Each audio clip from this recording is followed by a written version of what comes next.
മാതാപിതാക്കളെ നോക്കേണ്ടത് ആരുടെ കടമയാണ്? മരുമോളുടെ കടമയാണോ?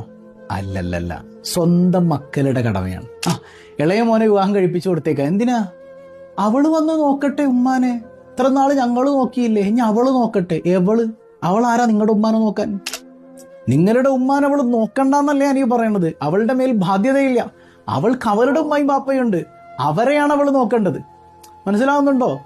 മരുമകളല്ല ഉമ്മാനെയും വാപ്പാനെയും നോക്കേണ്ടത്, അത് മക്കളുടെ ജോലിയാണ്. ഇത്രയും മക്കൾ ഉണ്ടായിട്ട് പന്ത് തട്ടണ പോലെ തട്ടുന്ന ആളുകൾ ഉണ്ടെങ്കിൽ ഒരു കാര്യം ഉറപ്പിച്ചോട്ടോ, കമാ തദീന തുദാൻ, നിങ്ങൾ ചെയ്യുന്നത് നിങ്ങൾക്ക് തിരിച്ചു കിട്ടും. നിങ്ങളിപ്പോൾ ഇങ്ങനെ ഓമനിച്ച് കൊണ്ടു നടക്കുന്നില്ലേ കുഞ്ഞുമക്കളെ? അല്ലോ എൻ്റെ കുഞ്ഞാവ, എൻ്റെ പൊന്നുമോള്, എൻ്റെ മോള വാപ്പിയുടെ മോളാണ്, ഉമ്മയുടെ മോളാണെന്നൊക്കെ പറഞ്ഞ് കൊണ്ടു നടക്കുന്നില്ലേ? നിങ്ങൾ എത്ര ഓമനിച്ചാലും നിങ്ങൾ നിങ്ങളുടെ മാതാപിതാക്കളോട് ചെയ്യുന്നതെന്തോ അത് തന്നെ 100% എഴുതി വെച്ചു നിങ്ങളോട് ആ മക്കൾ തിരിച്ചു ചെയ്യും. ഷഫീഉന റസൂലുള്ളാഹി സ്വല്ലല്ലാഹു അലൈഹി വസല്ലം.